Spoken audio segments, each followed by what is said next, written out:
basore ba Benjamin Sesko yaba ari umupivo mwiza ntekeza ko bazamukoramo umupivo ko simbona Manchester United yongera gutanga ibindi bifaranga ku isoko ishaka rutayizamu natatsinda ibitego azabaho ngaho ari nkibuye ayombwa ati kora pressing Amada azabitsinda na Brian Mbeumo nashaka gusohoka Bruno Fernandes nkuko babivuga Matheus Cunha no musimbura mwiza wa Bruno Fernandes kujya ufite umukaseri muzima Matheus Cunha nawe yatanga hasize kuko n'igihe bari baravunitse n'ababandi bari mu gikombe cya Afrika yagereje kuhaba nk'umukinnyi w'umukadre wabereye Manchester United. Icyo mbona nibagira isoko ryiza ry'umukaseri kubwanjye ngiye priorite nahitamo Elliot Anderson. Afite record nziza kumvune nabwo avunika. No musore kandi umaze igihe kinini muri champion y'Ubwongereza. Elliot Anderson yabaye muri Newcastle United mwamwibukane Nottingham Forest yamuguze. No ikindi apari ya Newcastle United yakuriye muri uyu mupira w'Abongereza. Ikindi ni umukinnyi umaze gukura ku rwego akinana na equipe nationale muri Nottingham uratekereza agiye muri Manchester United ni yajare kunubona ngo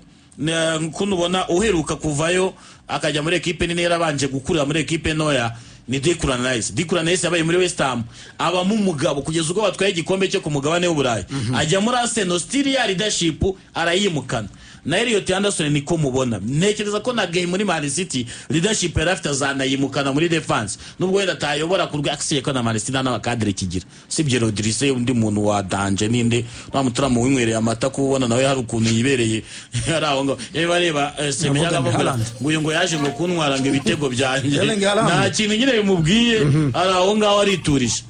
igihari Manchester United iramutse ibonye umukaseri mwiza nka Elliot Anderson werega na Manchester United identity yayo bijya gupfundi Manchester United ijya kurindimuka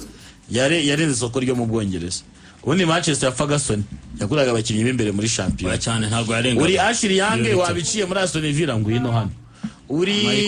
Rio Ferdinand uri wa mazabanu ngwino ba Michael Carrick aba Anthony Valencia murabibuka n'abandi batandukanye iyi equipe ya Manchester urwego igezeho imikino imaze iminsi ikina uyongere kuko isoko ryo hanze nta kintu nini rikuzana bare niyoro bari kuri bench ba Egarite bari kuri bench bano batara Matis Delight nibyo rincha nimvune zigendera abanyezamu bamaze guhinduranya nka bane bona bidakunda ngiye kubwanjye Elliot Anderson byakwanga bakagura Carlos Baleba sawa ariko Adam Wharton hari ikintu kimwe mbona kidahuza Adam Wharton akabya kugenda gake mbona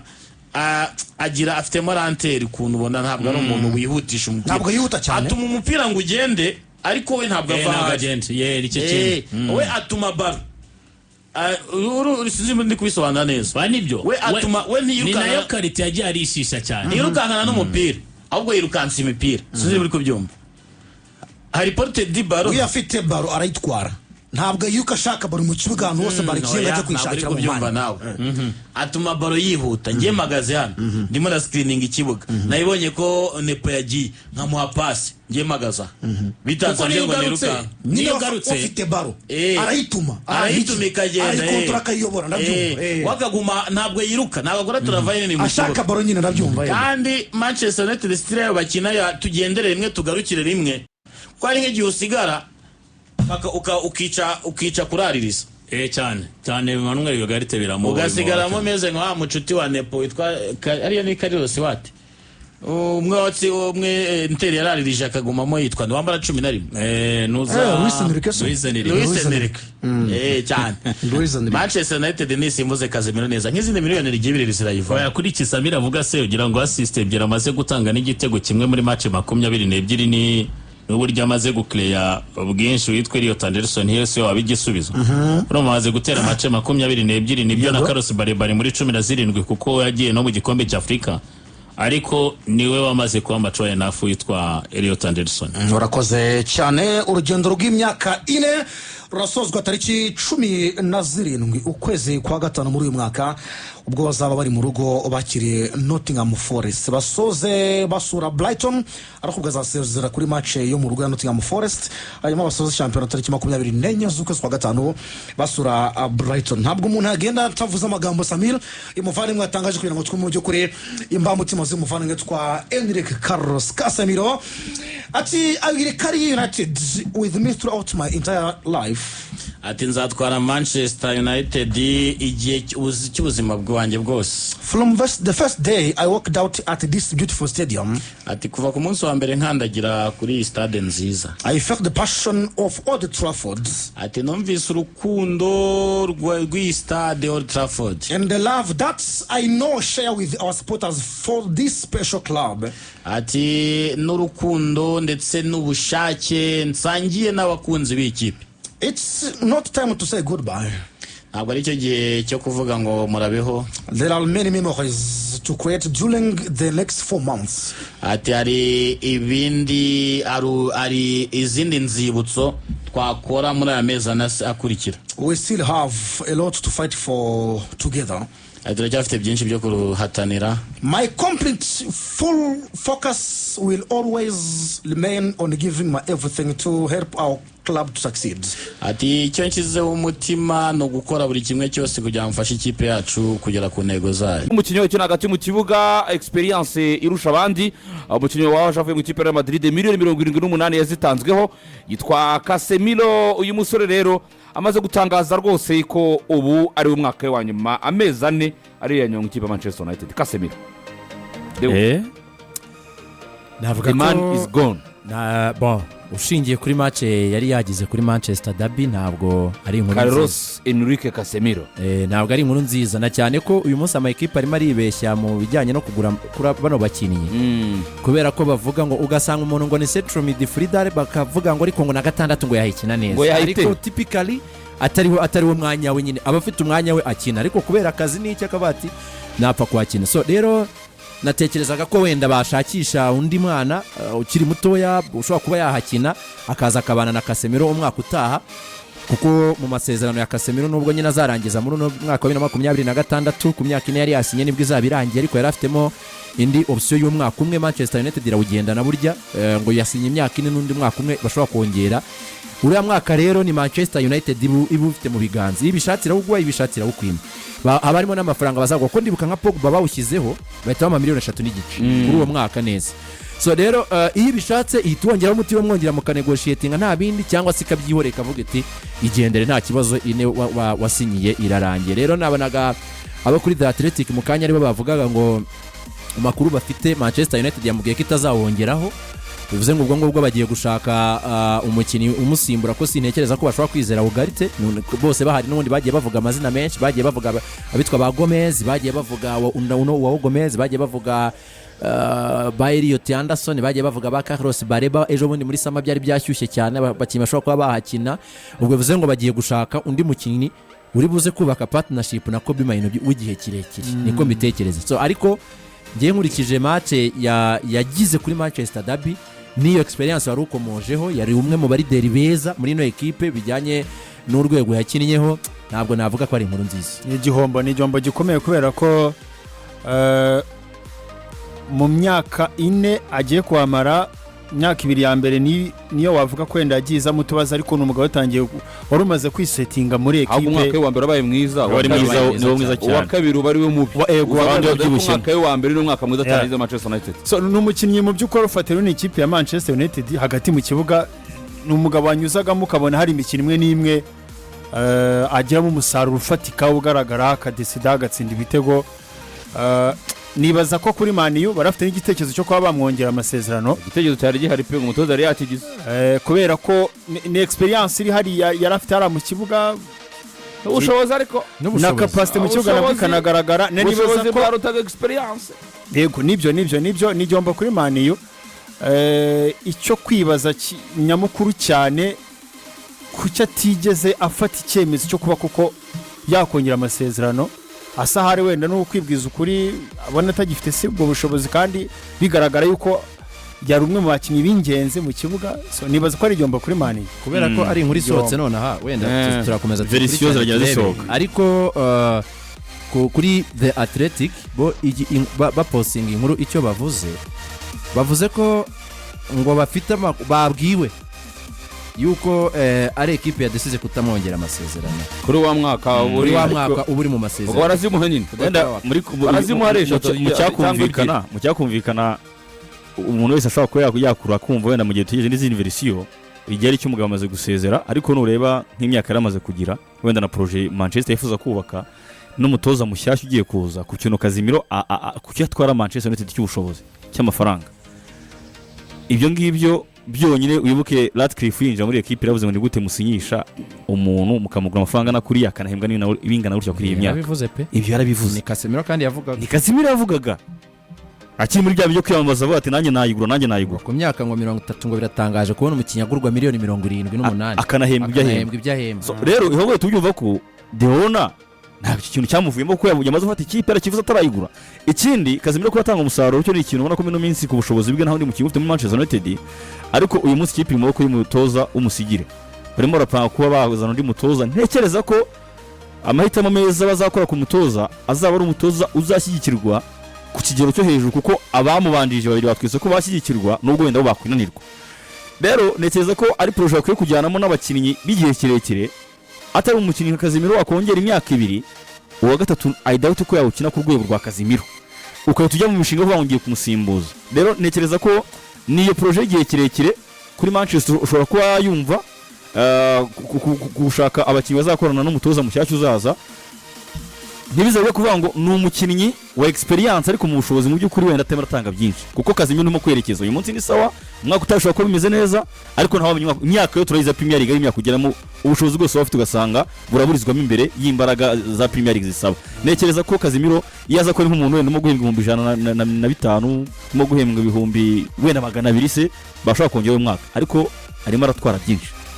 ntekereza ko ikintu yo kote tutayirengagiza nshingiye ku cyumu nyiri kipe ubwe yabanje kuvuga mbere uko afata United icyo nacyo nagitekerezaho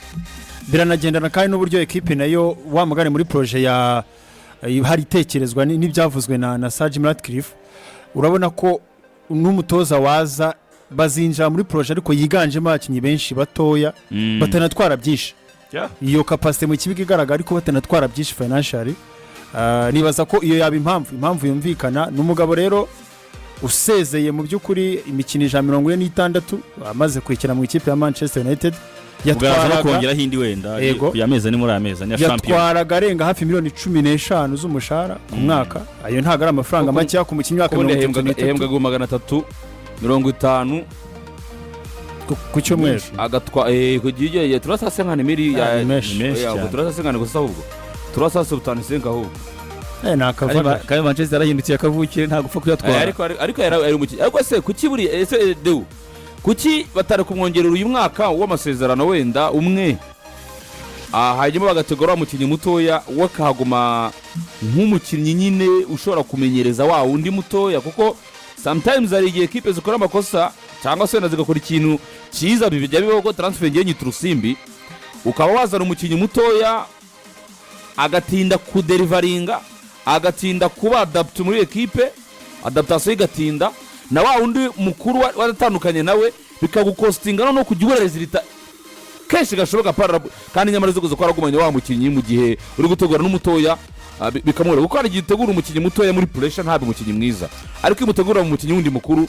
ngenya ntango urugero guza kuri kwinjira rya Rodri muri Manchester City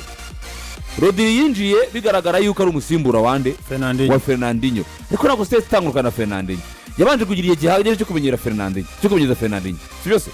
ubona ngani ko Gonzalez ngiye mubara nk'umukinnyi waje gusimbura Rodri ariko kuki batari gutekereza ati ntacyo zeka twihangana uyu mwaka tumwe ino exception ye tutegura ko n'uwa mukinnyi muto n'undi agurwaze abana na Casemiro mu gihe bitarakunda Casemiro bamufasha kugira umwana we akure sans pressure njewe nari nanabikomojeho mu mbere tugitangiriye inkuru buri rega n'ikintu njyavuga n'ikintu kirimo kiragora uretse n'ibyo ngibyo icyo cyuvuga nicyo kuko hari igihe umwana ashobora kuza ari muto nimba ari uwa Bareba cyangwa se n'undi wenda turaza kujya kubamusimbura cyangwa se n'undi akaba yakwinjira muri squad ariko ntibihite bifata ntabwo abantu bose bizahita bibaza Zubimendi kandi Zubimendi waninjiye ari na mukuru by the way iwe yinjiye muri Arsenal ari umukinnyi mukuru wamaze gutwara hero bifini maze gutwara hero mu myaka ari umukinnyi mukuru ushobora kuzana umukinnyi muvanye muri Brighton yes amenyereye league ariko ntibize guhita bikunda ko afitingamo neza ukaza gukenera icyo gihe ingero nyinshi zirahari nanjye navuze navuga ni byari kuba byiza kurushaho iyo bamugumana uyu munsi ibintu turimo turabona birimo biragora cyane ikipe ya Chelsea bafite abakinnyi beza ariko ni bato ni abarideri benshi bari mu kibuga. nabonye hatangiye kampeni yo kuvuga ngo Bruno Fernandes ngo please ngo stay sibyo uri kapiteni guma aho ngaho kuko uvuye kuri Bruno yes bafite abakinnyi bakuru ariko ubona bari timide nk'umuntu witwa Harry Maguire ni umukinnyi mukuru uri kubona ko sinzi leadership skills ukuntu zimeze ko twabonye abatoza baza bakamwambura na brassard yarayisangaho so mbona rero yari kugumamo nka senior player nk'umukinnyi wanatwaye noneho ufite ibikombe byinshi ufite imidari kurusha abandi bose bari muri no equipe bakubaka equipe y'ahazaza bayubakiye kuri uwo mukinnyi wenda waza agafatanya na Casemiro utanga urugero rwiza rwa Mascherano hari uburyo umukinnyi nawe ubwe avuga toke sawa none ndabona none kera kabasimbura wanjye hari yafatishije yamenyereye niko umugabo witwa Dida yavuye mu izamu muri Brazil yari mu ikipe international areba Alisson Becker amwitegereza babanye ari umwana uzamuka aramureba match za mbere Dida yicaye aramureba arangije Dida bwira ikipe international ati kirageze ngo ngende atabwira na Federation ya Brazil ngo none kera kabaye mu muzamu arabone ati kera kabaye batese umuzamu ariye ko tugifite tukimo kurwana n'abazamu atiwe ya muzamu namubonye ari muri international aho ndi gukina n'ikimenyimenyi ngiye kuma umwanya yikinire namwe kandi ubonye umuzamu igihe kirekire mushaka mutagire mu muhamagara ayo n'amagambo ya Dida yabwira Federation ya Brazil ati nimugira ikibazo umuzamu yabonetse kuko nanjye ubwanjye ngiye kuma umwanya muri international yikinire ngiye kuberereka ni igihe mbona bari kubikora ibyo bintu rero buriya abakinnyi bakuru mani buri mukinnyi mukuru araza akakubwira ati igihe kirageze ngo ngende Marcelo yabwiye Barcelona ati ntabwo umukinnyi ne dore umuditi yaje uyu mugabo namubonye aturuka avuye gutwara igikombe n'umufaransa atari ko n'umukinnyi mwiza azagira ibindi bibazo ariko umuntu nanga n'umukinnyi uzafasha Barcelona ngiye mbona na Manchester mu myaka ya mbere umutiti muramwibuka muri Barcelona bari Marseille umunyamakuru yakoze nk'ikosa baza Milos Kerkez ati imbaraga zawe zicaje Robertson aravuga ngo sinanatinyuka no kumureba mu maso iyo avuze ngo icare ndicara yavuze ngo haguruka ndahaguruka niwe muntu tuganira kandi niwe muntu unganiriza kurusha n'umutoza niwe umufasha ngiye ikintu mbona United ntiyanze ibyo bintu ariko United umunsi ubuzima irimo ajemo kantu ahubwo wakomoje amikoro uyu munsi niwe uhembwa 350 niwe wa mbere muri Manchester United sibyo reka mwereke uburyo Manchester United yahinduye ibintu bigendanye n'imihembere yayo bitandukanye n'uburyo byari bisanzwe ubundi United yifuzaga umukino kwa kwambuwemo hari igihe cyo kumukubeciye amafaranga menshi pe bigendanye n'imibare yakoze ariko uyu munsi ni ikipe igihemba Casemiro amafaranga menshi 150 Bruno Fernandes 300 abandi bakinnyi bose uyu munsi 200 aba benshi biganjemo new signings n'aba new signings nabo bashize cyitwa wage limit uri kumva iyo si United tumenyereye kikwereka politike nyine ya Jim Ratcliffe afite yarahindutse si yayindi agomba yihindure kandi no muri projet nshyashya nibaza ko izawe n'igihe kirekire nk'imyaka 3 cyangwa ingahe mu bakinnyi bagomba kuba bahari bagomba ko badatwara byinshi maniyo kandi mu kibuga bayiha byinshi ari n'abatoya bigiye kirekire no umva ikindi kintu nge mbona no cyishobora kuba gisa nk'ikigoye uyu munsi Michael Carrick ntabwo umutoza wa Manchester United uzakwishimwa kutaha mu biri mu nyandiko bizwi ni ntari nta mezi ane nabo zasuzanye na Casemiro ubundi banajyana niko twakabivuze niko bimeze ubu ngubu nta kindi kintu gihari Casemiro yagiye we n'umutoza kuba twenda turabona arimo kwitwa tubishaka twaganira nawe we n'umukandida n'abashaka kuba umukandida nk'abandi batoza bose no mu byatuma agende habaye n'umutoza uba ufite muri projet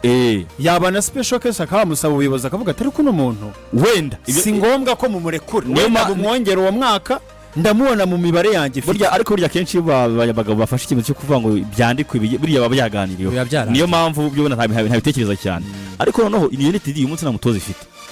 bishoboka ko nubwo itamufite uyu munsi abayobozi bashinzwe gushaka abatoza hari abo baganira uyu munsi ni ikiza kiri ku kazi gakomeye kwa Manchester United kuba rero Casemiro afashe umwanzuro wo kwandika iyi baruwa imeze gutya agasezera abantu hari ibyavugiwe hariya wenda abatoza bazaza ntibazamubona muri projet zabo wenda ibyemo kubasaba ya projet y'igikombe cya 2028 wenda ushobora kuvuga ati abakinnyi nzakenera naba abo mfite nshobora kongera abangaba tugakora projet 2028 wenda ushobora kudakora twari igikombe ariko tukatwegereye hafi none se mfite umukingo ushobora kuzatubana gitwara 2030 wenda dusoza kuri iyi ngingo twihuta cyane reka mbere kuri Deu Casemiro urwego rwe tumuziho na Manchester United intumbero zayo ko ari ikipe nanone ihora isaba byinshi niyo yose ubwo bwose wavuga ngo yemeze ariko ni ikipe isaba byinshi umunsi ku munsi ninde muntu waza mu birenge bya Casemiro nunanga kuko buriya ndashaka mwibuke Manchester United ya mbere ya Casemiro. Muzi ko Manchester United yaherukaga kugira yagerageje abantu 6 bikarinda byanga ikagura bane manje amatici kazana abantu bikagenda bidakunda kuko yaherukaga 6 neza utuje mu mutuzo wayo mu gihe cya Michael Carrick.